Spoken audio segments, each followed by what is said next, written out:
Buenas tardes a todos.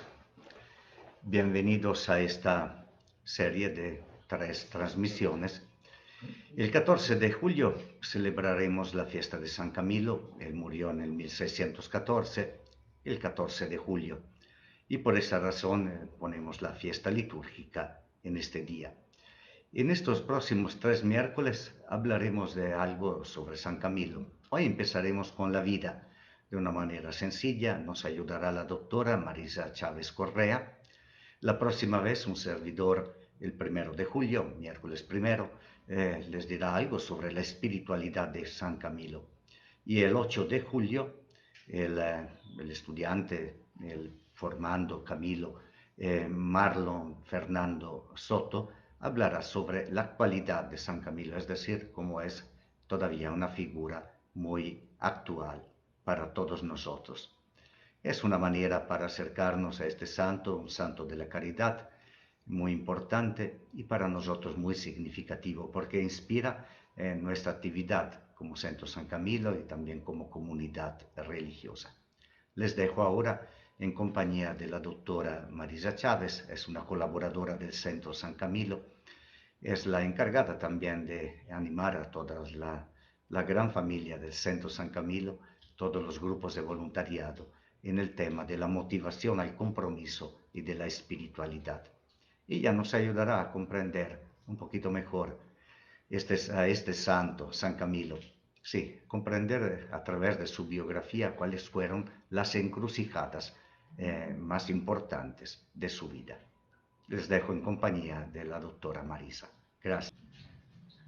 Pues buenas tardes, es un gusto estar con ustedes el día de hoy para compartir la vida de San Camilo.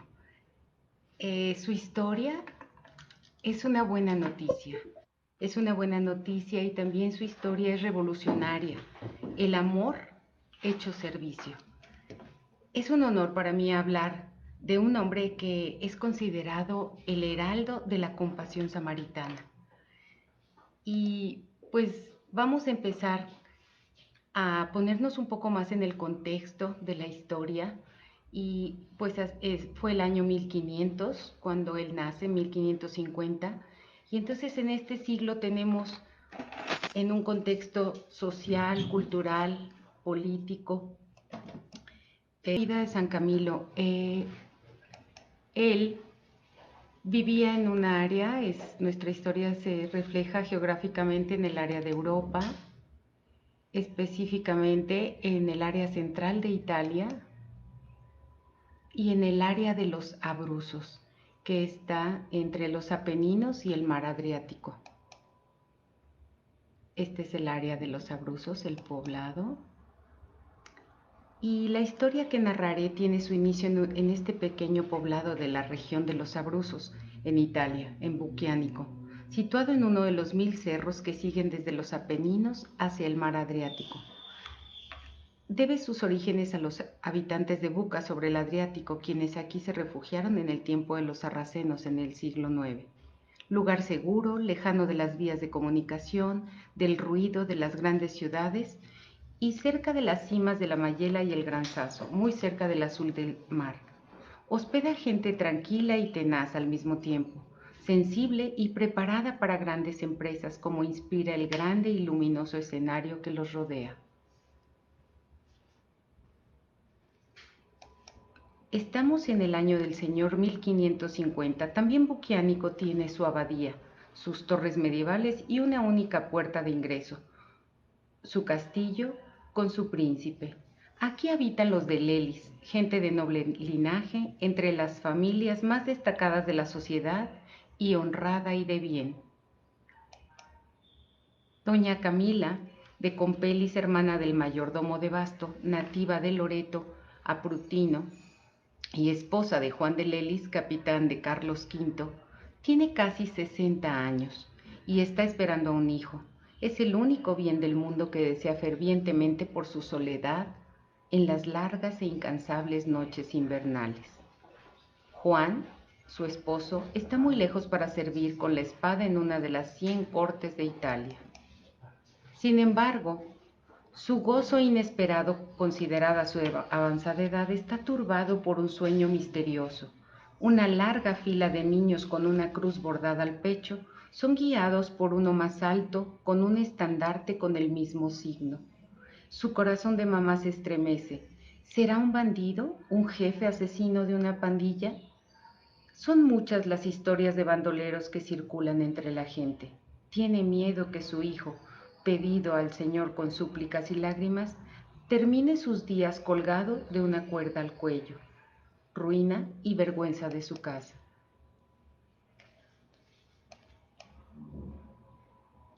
El 25 de mayo de 1550 nace Camilo en un establo como Jesús y San Francisco de Asís. Así lo quiere doña Camila, para pedir la ayuda del cielo sobre su pequeña criatura que se había hecho preceder por un sueño extraño.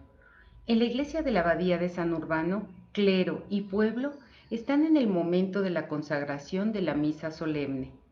En la plaza, las tropas comandadas por el capitán Juan de Lelis están listas para repetir la representación histórica que conmemora las victorias y paces con la cercana y rival ciudad de Chieti, logradas gracias a la ayuda del santo patrono San Urbano I, papa y mártir. Así narra, y todavía lo hace hasta ahora, la tradición popular.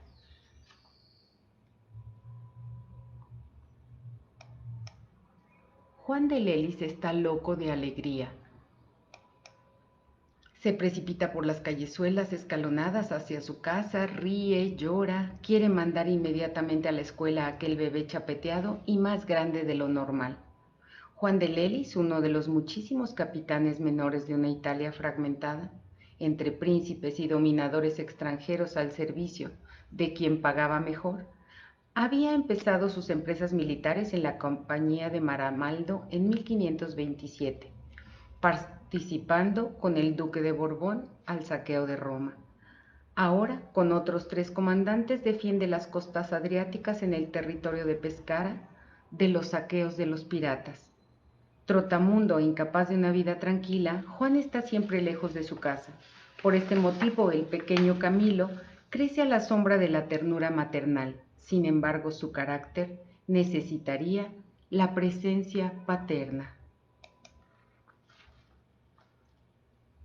Todo sigue regularmente mientras vive en su casa materna, pero cuando empieza a responder a las invitaciones de su primo Onofrio y otros compañeros, todos desean la disciplina férrea y militar de su papá. Alto de estatura, más de lo normal y vivaz más de lo común, es el líder del grupo de estos muchachos inquietos que nunca faltan en los más alejados y tranquilos poblados, siempre a la búsqueda de nuevas diversiones y víctimas de sus bromas crueles, no perversos en sus intenciones, pero a menudo insoportables y dañinos. Una manía sobre todo predomina en él, el juego de las cartas y de los dados, que será la perdición de su juventud. Su mamá Camila se va confirmando siempre más en el miedo que el sueño la ha atemorizado, y llorando confía a sus mejores amigas su preocupación, y con ellas pasa largas horas rezando el rosario. Tiene poco más de 13 años cuando muere su mamá.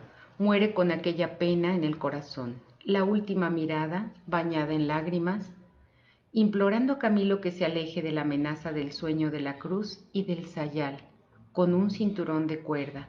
Camilo sufre y aquellas horas tristes y llenas de dolor lo acompañan por mucho tiempo en las noches pobladas de fantasmas y de acusaciones, de autorreproches absurdos de haber acortado los días de su madre. Su papá Juan intenta tomar el lugar de doña Camila, le asigna un preceptor personal, pero la forzosa ausencia y la falta absoluta de ganas de estudiar de su hijo le aconsejaron tomar la decisión de llevárselo y de iniciarlo en las armas. Juan tiene apenas el tiempo para lanzarlo en la profesión de soldado de Ventura. Se enferma y muere en San Elpidio del Mar. Tiene 70 años. Camilo finalmente continúa la tradición de familia, pasa de un dueño a otro, siempre en empresas arriesgadas. Combate también contra los turcos en la toma del fuerte de Berbeni. Todas las fuerzas venecianas son con quienes militaba, una vez dueñas del campo de batalla, se dejan llevar por actos de canibalismo sobre los cadáveres. Camilo, horrorizado, en vez de participar en el banquete bestial de los colegas, prefiere padecer hambre y comer hierbas y raíces. Las cartas y los dados se transforman en una pasión difícil de dominar. Es el típico soldado de aventura de los años 500. Grande, musculoso, violento, se juega la vida para después apostar dinero en las tabernas, sobre mesas que huelen a vino o en campamentos sobre los tambores. No es malo, es solo un joven de su tiempo, violento y religioso, sentimental y casi supersticioso. En los momentos de peligro invoca a Dios y le promete grandes cosas. Así, el 28 de octubre de 1574, en una galera española de regreso a Nápoles, de Palermo, tambaleada por la tempestad, repite por segunda vez el voto de vestir el sayal franciscano, si es que se pudiera salvar de la muerte. Una vez desembarcado, sin embargo, olvida peligro y voto y retoma su vagar en la búsqueda desesperada de un golpe de suerte, en el juego de dados y cartas.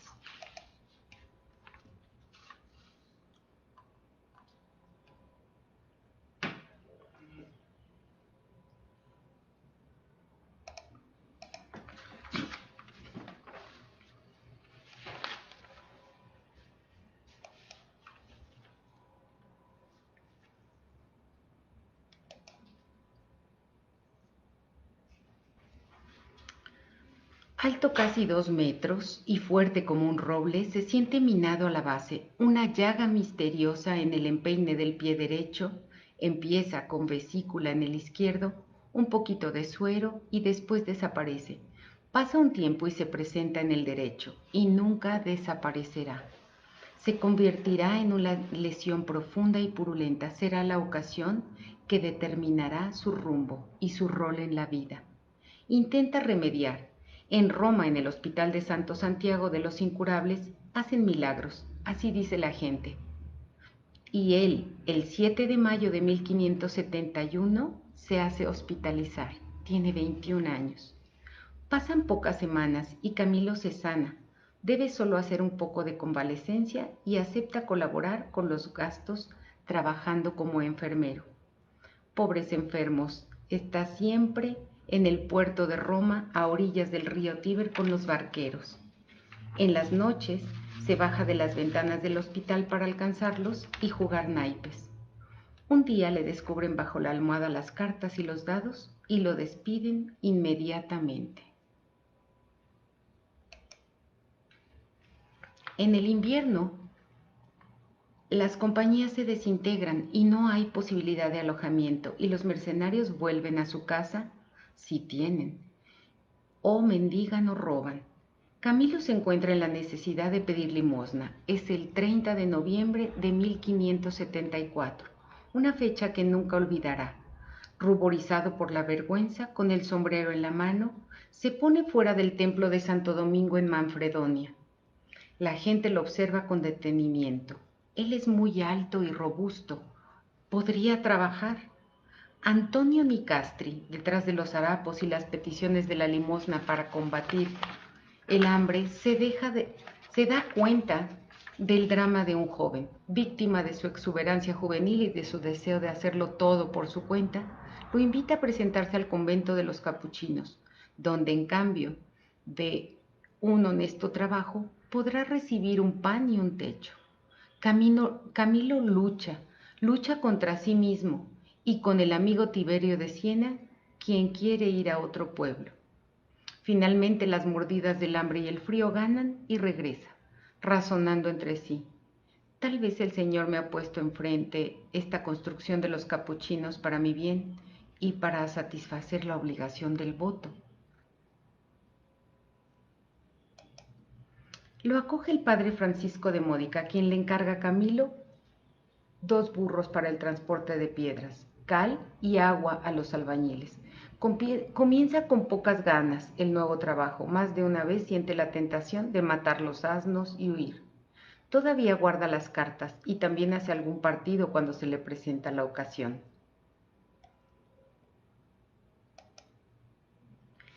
El 1 de febrero de 1575, Camilo, con asno y canastos llenos de mercancías, viaja a otro convento, el de San Juan Redondo. Debe regresar el día siguiente con un vino que produce el convento. Por la tarde lo recibe el guardián, Padre Ángel. Descarga la mercancía, come y sale en la huerta con el religioso y bajo los cultivos de las parras. El hombre de Dios, quien en otras ocasiones se ha encontrado con Camilo, le habla de Dios de manera llana y convencida. Dios lo es todo. Lo demás, todo lo demás es nada. Salvar el alma que no muere es el único compromiso para quien, como el hombre, vive una vida breve y suspendida y continúa amonestándolo a resistir las tentaciones de las pasiones. Camilo no contesta nada, pero su corazón está conmovido y pasa la noche sin dormir. El gigante testarudo y orgulloso, bajo el influjo de la gracia, empieza a desmoronarse. El 2 de febrero, fiesta de la purificación de la Virgen María, Camilo asiste a misa y recibe el cirio bendito. Se despide del Padre Ángel y sale con su burro de regreso a Manfredonia. La débil luz del amanecer baja de las cimas del Gárgano. Sobre la senda tortuosa, entre las piedras blancas, pulidas por el agua del torrente. La tradición dice que muchos años antes, el arcángel San Miguel había tenido una lucha muy dura con el diablo allí. Allí mismo, en el valle, tiene lugar otra batalla entre el hombre viejo del pecado y los vicios y un alma joven que quiere redimirse.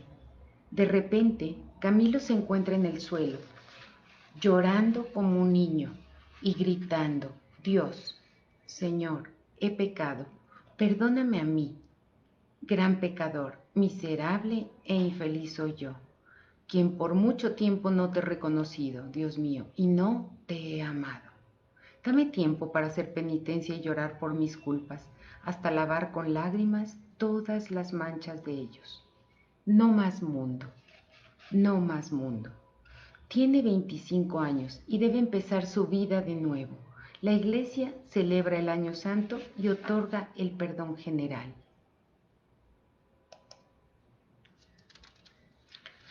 En Manfredonia nadie quiere creer en su conversión, pero esta es la realidad. Comienza a comulgar semanalmente, pero como está permitido a los religiosos, y comienza a reconstruir su vida nueva sobre las huellas de San Francisco de Asís. Viste el hábito y le dan el nombre de Fray Cristóbal. Todos quedan asombrados del cambio y lo apodan Fray Humilde. La paz y el gozo tan intensos no duran mucho. El roce del paño burdo sobre la carne desnuda reabre y empeora la vieja y misteriosa llaga del empeine del pie derecho. Es el fin. Después de un primer intento en el Hospital de Santiago en Roma y el regreso al noviciado de los capuchinos, debe dejar definitivamente el convento. Con la muerte en el corazón, dirigiéndose, es la tercera vez, al Hospital Santo Santiago en Roma. A mediados de octubre de 1579 está de nuevo en Roma, y esta vez para siempre. Entra como peregrino y se confunde entre la confusión de caballeros y príncipes con sus cortesanos. Es la tercera vez que entra al hospital. Regresa con el pasado que le pesa y lo hace sufrir, y con el presente incierto y amargo, casi como si Dios lo quisiera probar, no permitiéndole encontrar la paz y serenidad anheladas por su alma sedienta solo de él. Entra con la esperanza de encontrar a alguien que necesite sus cuidados, tal como había sucedido en la segunda hospitalización. Regresa con San Felipe Neri, quien lo acoge con los brazos abiertos, y con un "ya te lo había dicho Camilo". Camilo lo había elegido como confesor y padre espiritual en la segunda estancia en Roma, y el santo, quien confesaba media Roma, había intentado convencerlo de quedarse donde estaba en el hospital. Camilo, sin embargo, firme como las rocas de los montes entre los cuales había nacido, había desobedecido. Ahora regresa manso y confiado, completamente en la guía espiritual del padre Felipe.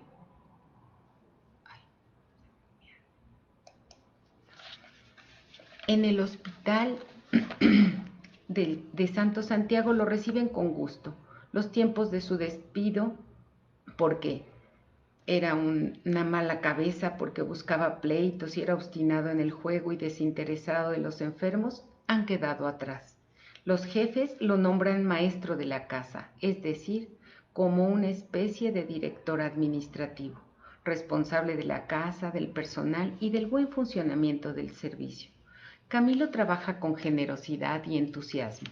Las cosas mejoran el trato con los enfermos, propiciando y sugiriendo nuevos estilos de asistencia a un personal que purgaba sentencias en el hospital, en vez de ir a remar en las galeras, aunque había también gente buena entre ellos.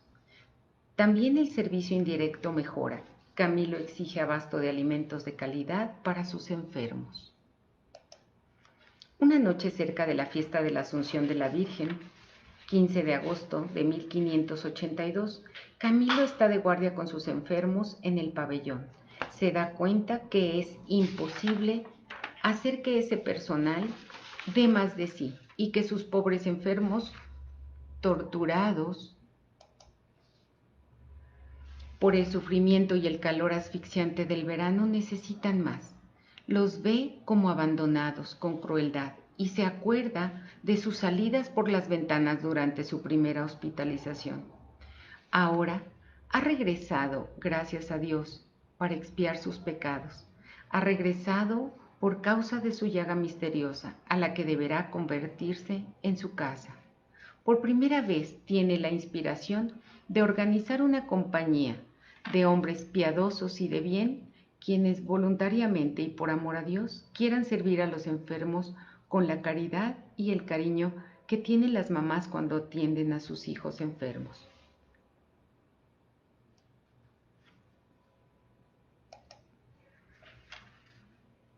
Cuatro seglares, Bernardino, Curcio, Ludovico, Benigno y un sacerdote Francisco Profeta, capellán del hospital, aceptan su programa.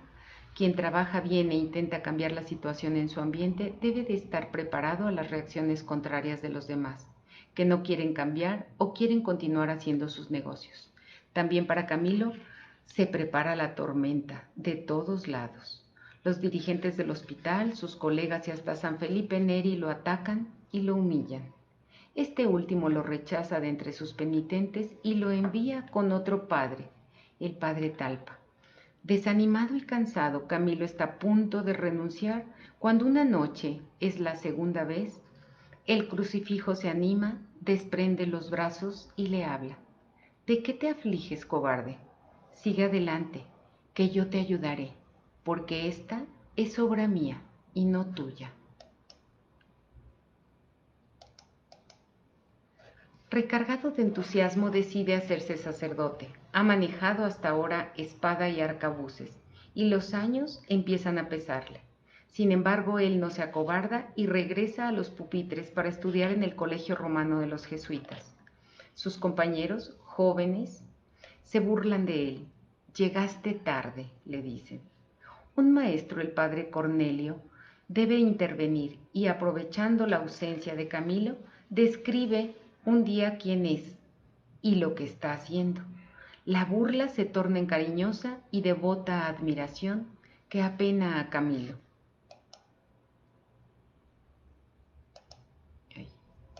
Para atrás. Superado el examen en el vicariato, superadas también diferentes dificultades de naturaleza económica, por fin el 26 de mayo de 1584, Camilo es ordenado sacerdote en la Basílica de San Juan de Letrán. La maldad del hombre puede llegar a ser grande y asustar. Voces malignas insinuaban que Camilo y sus compañeros querían adueñarse de la administración del hospital. Lo llaman a cuentas y lo regañan, lo amonestan y le mandan que cierre de inmediato el oratorio donde tenía sus reuniones, la que llamaban su compañía de burla, y que vuelva a servir a los enfermos en la oscuridad, en la oscuridad y la simplicidad. Camilo obedece, pero llegado a su lugar de oración se da cuenta de que ya lo han desmantelado y han tirado al suelo el gran crucifijo que desde hacía tiempo acompañaba a Camilo. Es demasiado. Camilo se da cuenta de que ha llegado la hora de dejar el Santo Santiago y buscar otro lugar para realizar sus proyectos, porque se ven multiplicadas las peticiones por parte de aspirantes que quieren compartir su ilusión.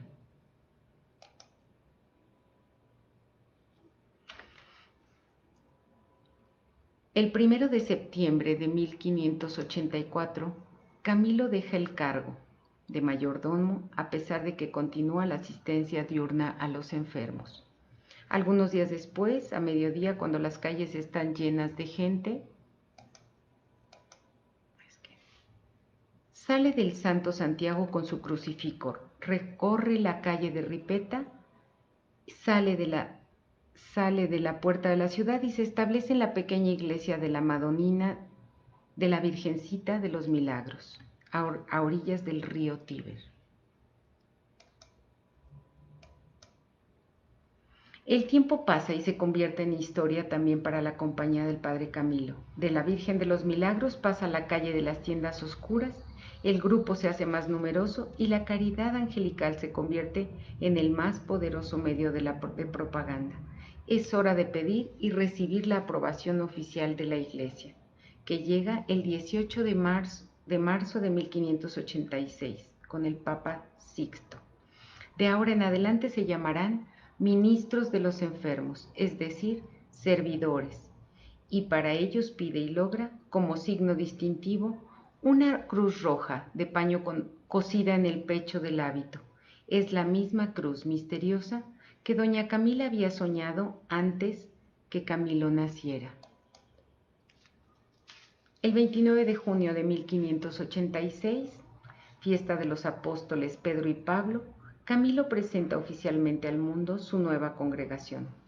Él y 8 compañeros suyos, con la cruz roja en el hábito y con capa, van a la tumba del príncipe de los apóstoles para entregar y consagrar el mensaje de amor y caridad simbolizados en aquella cruz.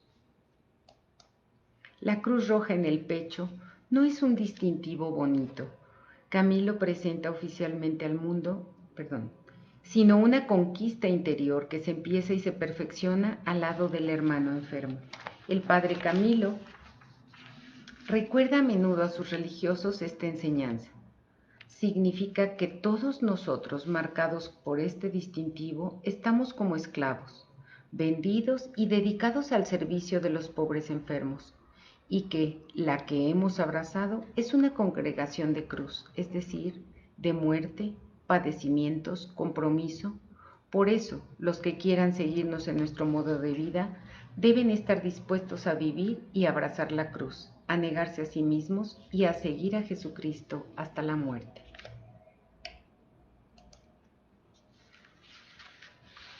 En la primavera de 1587, cuando la nieve deja libre los caminos, el Padre Camilo vuelve a Buquiánico, acompañado por sus 6 religiosos. La cruz roja en sus pechos asombra a los habitantes del pueblo. El sueño de doña Camila, su madre, se ha convertido en realidad. ¿Dónde está el joven perdido de antaño, peleonero, aventurero y jefe de las peores pandillas? Baja entre los cipreses que vigilan el sueño eterno de su madre y desata el último nudo que le atormentaba. ¿Ves, madre, la cruz roja que soñaste y que por mi culpa tanto te hizo sufrir? No es para ruina y destrucción de nuestra casa. ¿Ves cómo Dios la ha convertido en resurrección de muchos y en exaltación de su gloria? Camilo ama mucho su tierra y regresa a menudo. Allí no hay hospital y a pesar de esto, en 1594, establece un convento y deja una comunidad religiosa para la asistencia espiritual y la instrucción religiosa de sus paisanos, regados por su ancha campiña.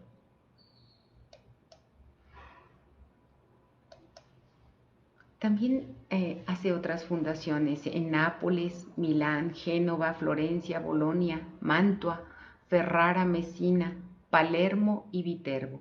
Y donde quiera que sea posible, Camilo establece comunidades de sus religiosos, asumiendo el servicio completo de los enfermos. Terrible amenazante de muerte y muy frecuente en aquellos años es la peste. Estalla en verano y siempre en aquella multitud de escuálidas chozas amontonadas alrededor de las ruinas antiguas de Roma. Carestía y sequía, falta de las más elementales medidas de prevención y de higiene, favorecen la expansión de los microscópicos enemigos de la vida. Donde quiera y siempre que es posible, los ministros de los enfermos están presentes.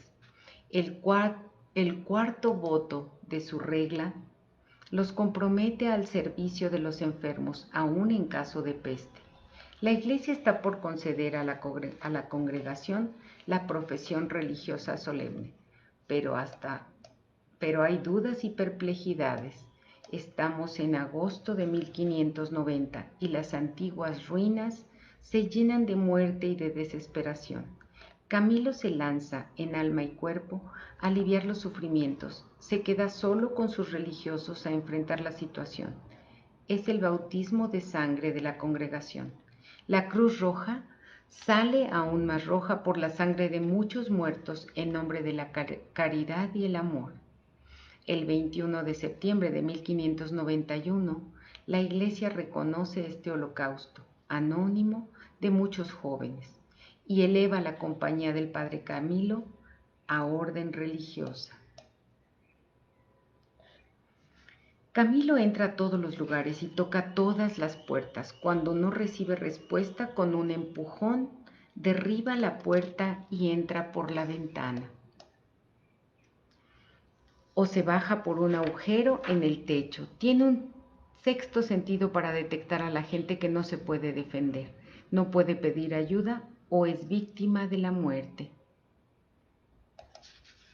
En lo profundo de la noche de Roma, una luz tenue va y viene del convento de la Magdalena, la casa de Camilo y su cuartel general, una llama de amor que va a llevar luz y calor a quien no espera nada más de los hombres y de la vida. Maldice el día y que maldice el día de su nacimiento. Camilo quisiera tener 100 brazos y una casa grande para acoger a todos los que sufren. Invoca sobre sí la justicia de Dios para ganar la libertad a los demás, si fuera posible. En una ocasión enfrenta a un capitán que tiene la orden de embarcar en el puerto de Roma a todos los mendigos que puede agarrar con una redada. Camilo le ruega, llora, amenaza y finalmente le entregan a los 4 más enfermos que ciertamente hubieran muerto en aquella nave. Camilo a menudo viaja por mar y en estas ocasiones no deja de rezar y hacer el bien. Cuando llega al navío pide al comandante noticias de los condenados a remar que estén más enfermos. Los cuida y asiste a lo largo del viaje, estando bajo cubierta en un lugar oscuro y maloliente en toda la travesía. Llegados al puerto, o les deja un donativo o baja por comprarles algo que necesiten. Después de Roma y Nápoles, la ciudad italiana que ve el santo ardor del padre Camilo es Milán, a donde llega el 14 de junio de 1594 y entra en la Ca' Granda, el monumental hospital mayor, para revolucionar el sistema asistencial. Aquí redacta un asombroso texto de deontología asistencial hospitalaria para sus sacerdotes y hermanos enfermeros, que se anticipa al tiempo y llama la atención por lo que sabe hacer el amor al prójimo por Cristo. Quiere ventanas grandes en las salas para que luz y aire den respiro saludable a los enfermos.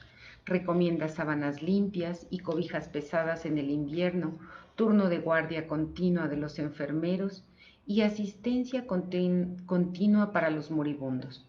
No está satisfecho con la teoría.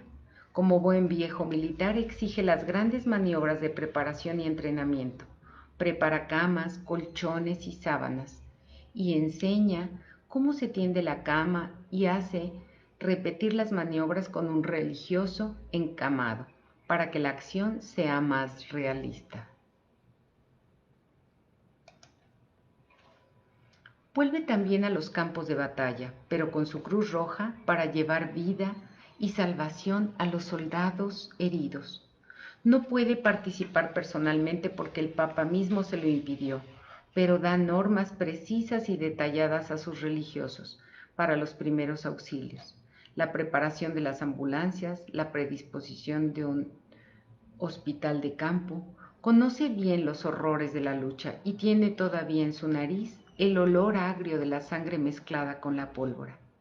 La primera ocasión se presenta en junio de 1595 con la expedición contra los turcos en Hungría, y se repite la misma experiencia en el 97 y en el 1601. Anticipando los tiempos, Camilo inicia la organización asistencial en los campos de batalla.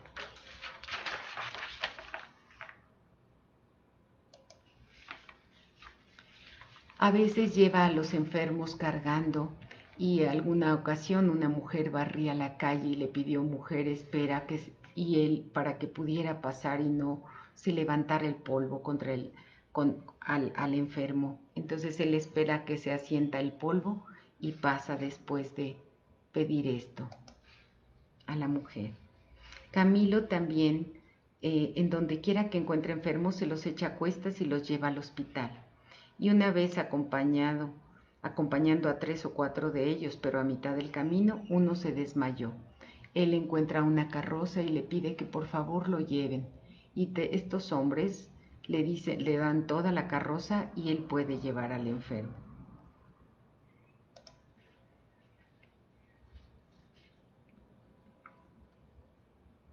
Padres y hermanos míos, miremos en los pobres y enfermos a la persona del mismo Cristo, quien nos dice: lo que han hecho al más pequeño de estos, a mí me lo han hecho. Hermanos míos, estos pobrecitos y enfermos a quienes servimos nos harán ver un día el rostro de Dios. Los enfermos son nuestros señores y amos, y nosotros los debemos servir como sus siervos y esclavos. Aquí radica el secreto de la conversión de Camilo, el haber descubierto a Dios en los pobres enfermos. En ocasiones no quiere perder el tiempo y encuentra a un cardenal y le da pena decirle que tiene prisa, pero llega un momento en que le dice: Monseñor ilustrísimo, le ruego por amor a Dios que no me detenga más porque está pasando el tiempo para darle este remedio a un enfermo. Terminó la conversación hincándose profundamente, besando la mano y despidiéndose a la carrera. Dejemos estos enfermos difíciles al padre Camilo, decían al principio sus colegas del Hospital Santo Santiago. En verdad, a los más llagados y que causaban repugnancia, a los que todos esquivaban y esperaban tan solo la liberación de la hermana muerte, a ellos atiende Camilo, su ángel de salvación.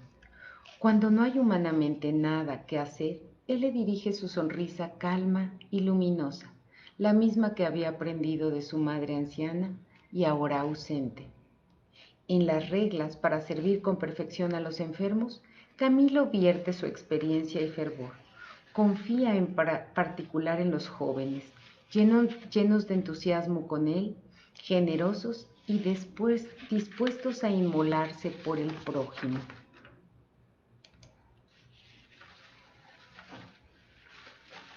En otras ocasiones, alguno de los jóvenes que querían seguirlo, pues se tapa con su sombra del sol y él levanta su capa y camina con él tapándole por lo alto que está, haciéndole sombra del sol. En la noche de Navidad, en 1598, el río Tíber rompe las vallas e invade Roma, arrastrando personas y cosas. Camilo desde hace algunos días está observando con preocupación el nivel de las aguas que va subiendo. Sin esperar, empieza a trasladar a los enfermos que son 300. Quedan todavía muchos cuando el agua fría entra al hospital. Durante toda la noche continúa el trabajo con el agua hasta la cintura y después con lanchas para salvar a los vecinos que habían subido a los techos de sus chozas. La llaga de su pie derecho se ha extendido a toda la pierna. Le sangra y le provoca un dolor muy fuerte. Camilo se transforma de soldado que da la muerte en salvador de la vida humana. Él tiene una balanza en su mente. Si mató en guerra, mató por un sueldo. Ahora siente que nunca podrá pagar completamente esta pena. Ahora ve en cada hermano al mismo Cristo. Lo ha descubierto tarde y no encuentra paz hasta que lave la sangre de su Dios que él ha derramado sacrílegamente en la tierra con su mano asesina y golpeando a hermanos anónimos y nunca conocidos. También él envejece y se debilita. Está en Génova cuando empieza a sentirse débil. Zarpa para Roma, a donde llega el 13 de octubre de 1613. Pasa algunos días encamado. Retoma su servicio al lado de los enfermos del Santo Espíritu, pero su físico no aguanta ya. Vuelve por última vez al hospital para despedirse de sus enfermos. Le entregan la llave de su humilde habitación que usó por muchos años. Esta llave es prenda de su compromiso por ellos, sus señores y amos.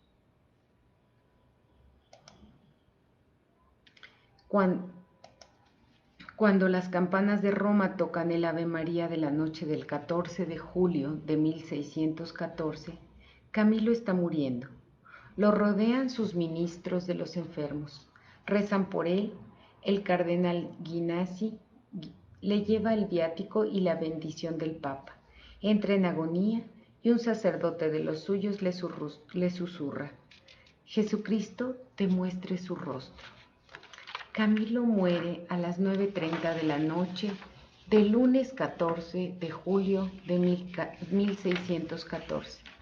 Tiene 64 años, 40 pasados al servicio de los enfermos.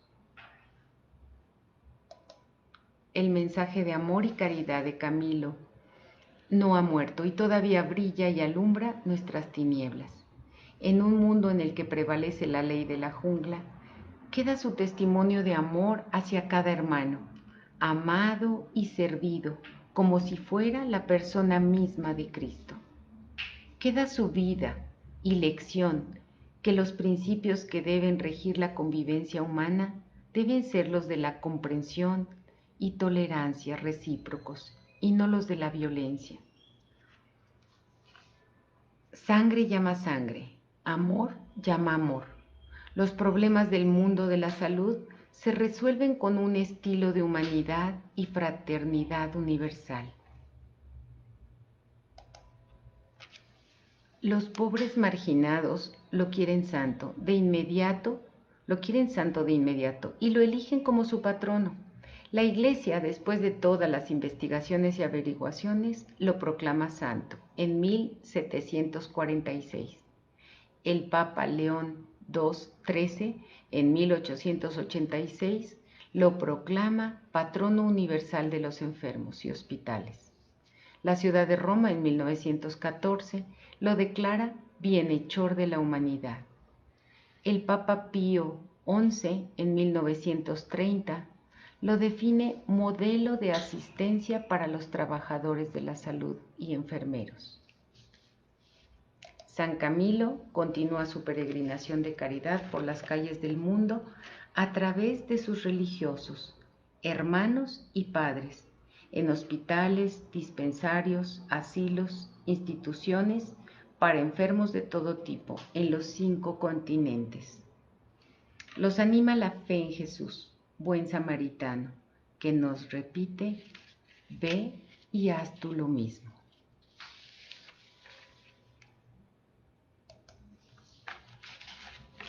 Pues esta narración y este trabajo sobre la vida de San Camilo tiene muchas personas que han trabajado detrás.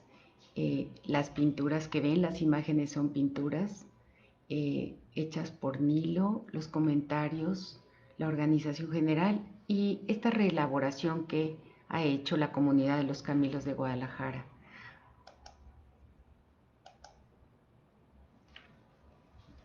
Pues es un gusto haberles compartido un poco de su vida de San Camilo. Hay tantas cosas bellas y anécdotas, pero creo que esto pues puede darnos una clara idea y motivación para continuar con este anhelo y deseo de llevar este bien, estas ganas, pues de seguirlo y de tener ese amor por el cuidado de los enfermos.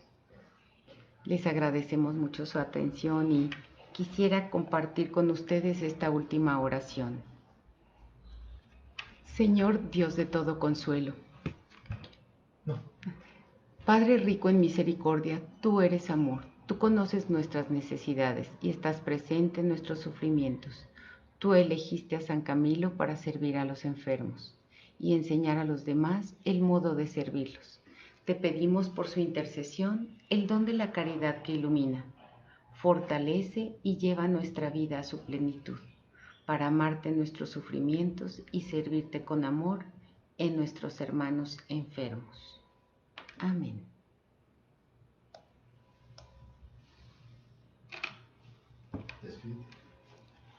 Pues les agradecemos mucho el que hayan permanecido con nosotros y que San Camilo interceda por nosotros.